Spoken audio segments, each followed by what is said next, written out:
Hey everyone, welcome back for another deep dive. It's great to be here. I am so excited for this one because we're diving into project management.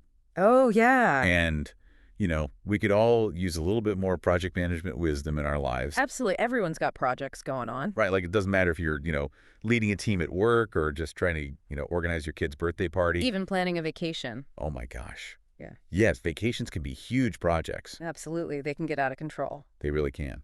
So we're going to get into some really, really practical tips and lessons learned today, stakeholders and champions. Yeah, that's where it all begins. Right, and he really emphasizes, like, you got to figure this out up front, Oh, absolutely. because if you don't, you're going to run into problems down the line. Guaranteed. Yeah, so the stakeholders, as he defines them, are basically anyone who's affected by the project. Right. They have a stake in it. Exactly. Right. But then there's this even more important person that he calls the project champion. That's your go-to person. Right. And he uses this great analogy. He's like, imagine trying to build a house without first getting the architect and the contractor on board. Right. You're not going to get very far. You're going to be in trouble. So the stakeholders are kind of like everyone who lives in the neighborhood. They're interested. They want to see what's going on. They're watching, yeah. And the project champion is like the person who's actually drawing up the plans and making sure the foundation is solid. They're the ones with the vision and the authority to make it happen. Exactly. And why is this so important? Like, why do we need to identify these people right from the start? Well, think about it. If you don't have buy-in from your key stakeholders, especially your project champion, you're going to be fighting an uphill battle the whole way. Right. It's like trying to put together a puzzle and you don't even know what the picture's supposed to look like. Okay. Exactly. Or you're missing half the pieces. And nobody's helping you. Right. And everyone's arguing about what the picture should be. Yeah, it's chaos. So getting that alignment early on is so crucial. It sets the stage for success.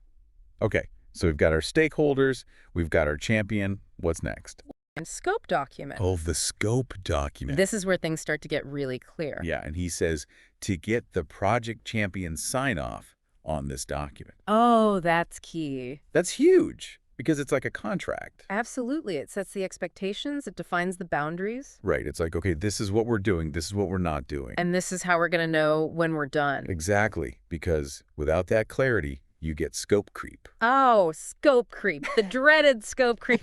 It's like a monster. It'll eat your project alive. It'll, you start with this simple little project, Yeah. and then all of a sudden it's like, well, what if we added this, and what if we added that? And pretty soon you're way over budget and way behind schedule. And nobody's happy. Right, because the expectations weren't clear from the beginning. So that scope document is like your weapon against scope creep. It's your shield, it's your armor. It's like, those force fields in Star Wars. Yeah, exactly. You've got to deflect that scope creep. Okay, so we've got our stakeholders, we've got our champion, we've got our scope document locked and loaded. What else do we need? Well, we need a communication plan. Oh, yeah. Communication is key. Right, and he doesn't just say, oh, you got to communicate. He actually gives a detailed example. I love that he gets specific. He talks about his experience working on this imaging program. Oh, wow. Yeah, and he breaks down like all the different stakeholders and their information needs and how often they need to be updated and what methods of communication work best. It's like a communication map. It really is. And the big takeaway for me is that you got to tailor your communication. Absolutely. You can't just send out a mass email and expect everyone to be happy. Right. It's like you wouldn't talk to your boss the same way you talk to your best friend. Exactly. You've got to know your audience. Okay, so we're communicating. We're all on the same page. What's next? Gritty of project planning. Planning, okay. And he emphasizes taking ample time for this. Don't rush it. Don't rush it. He says so many projects go wrong because people don't plan properly. Yeah, they just want to jump right in. Right. They're like, let's just start building. And then they realize halfway through that they're missing something crucial. Exactly. And then it's scramble time. So Bruce is saying slow down. Take a breath. Think it through. Map it out. And he specifically talks about focusing on dependencies. Dependencies. Yeah, those tasks that can't start until other tasks are finished. Oh, yeah. Like you can't frost the cake until you've baked it. Exactly, or you can't put the roof on the house until you've built the walls. Right. So you got to figure out what those dependencies are and how they impact your timeline. He actually tells a story about a software project where they overlooked a key dependency, and it caused weeks of delay. Yeah, it was a painful lesson learned. So planning dependencies, it's like a must-do. Absolutely crucial. Okay, so we're managing dependencies. What else do we need to know? Well, here's where it gets interesting. Bruce then shifts gears and talks about empathy and listening. Wait, empathy and listening. Yeah, you heard that right. I thought this was project management, not therapy. Well, it turns out that being a good project manager also requires being a good human. Okay, I'm intrigued. So Bruce is saying that you need to really listen to your team. Not just hear them, but listen. Exactly. Understand their concerns, their ideas, their perspectives. Dude. Because if you don't, you're missing out on valuable insights. Right, and you're also not creating a very supportive environment. Exactly. People need to feel heard and respected. And when they do, they're more likely to collaborate and be productive. It's amazing how much a little empathy can go a long way. Okay, so we're being empathetic, we're listening, we're all holding hands, singing Kumbaya, what's next? Well, not quite kumbaya. It's a common challenge, which is poor communication between teams. Oh yeah, that's a classic. It's like those ships passing in the night. Right, everyone's doing their own thing and nobody's talking to each other. And then things fall apart. Fostering open communication channels. Okay, so like regular meetings? Yeah, maybe even joint meetings between teams. So they can actually like see each other's faces? Exactly, and share information and ideas. Because sometimes you don't even realize that another team is working on something that could help you. Right, it's all about breaking down those silos. Okay, so we're communicating, we're collaborating, but what happens when things go wrong? Because let's face it, things are gonna go wrong. They inevitably do. So Bruce talks about the strategic use of escalation, Escalation. That's a powerful tool. but you got to use it wisely. Right, he compares it to a fire alarm. Oh yeah, you don't want to set it off for a burnt piece of toast. Exactly, but you do want it to work when there's a real fire. So it's about knowing when to escalate and who to escalate to. And having a clear process in place. So you're not just running around like a chicken with its head cut off. Right, panic doesn't help anyone. Okay, so we know how to escalate, but what about that sneaky little monster scope creep?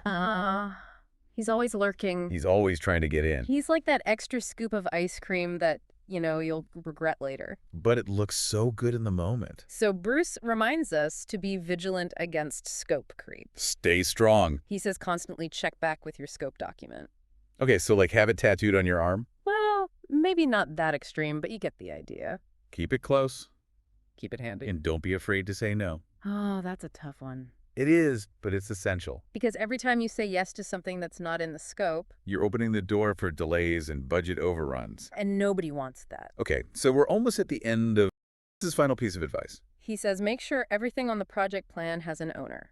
Oh, that's so important. It sounds simple, but it's often overlooked. Right, because it's easy to just assume that someone's going to take care of it. But then nobody does. And then you're left with this task that's just floating around like a ghost. So Bruce is saying assign ownership. Put someone's name next to every single task. Make them accountable. That way everyone knows who's responsible for what. And things don't fall through the cracks. Felt brilliant. Okay, so we've covered a lot of ground today. We have from stakeholders to scope creep to escalation. I feel like I've leveled up my project management skills. Me too. Bruce Gay is a wealth of knowledge. He really is. Yeah. So now here's a thought for you, dear listener. As you reflect on all this wisdom, Yeah, think about a project you're currently working on or maybe a project that's coming up. and ask yourself which of these tips resonates most strongly with you. Yeah, and what's one small step you can take today? To apply that tip and make your project run a little smoother. And don't forget to check out London Heartbeat Z Academy in the UK. They've got over 150 courses on all sorts of topics. And they're a great resource for anyone who wants to learn more about project management. Or anything else for that matter. And be sure to follow them on social media. Facebook, Instagram, Spotify, YouTube. You'll get tons of free updates, and you won't miss out on any future amazing discussions like this one. So keep diving deep, folks. And until next time, happy project managing. We'll see you then.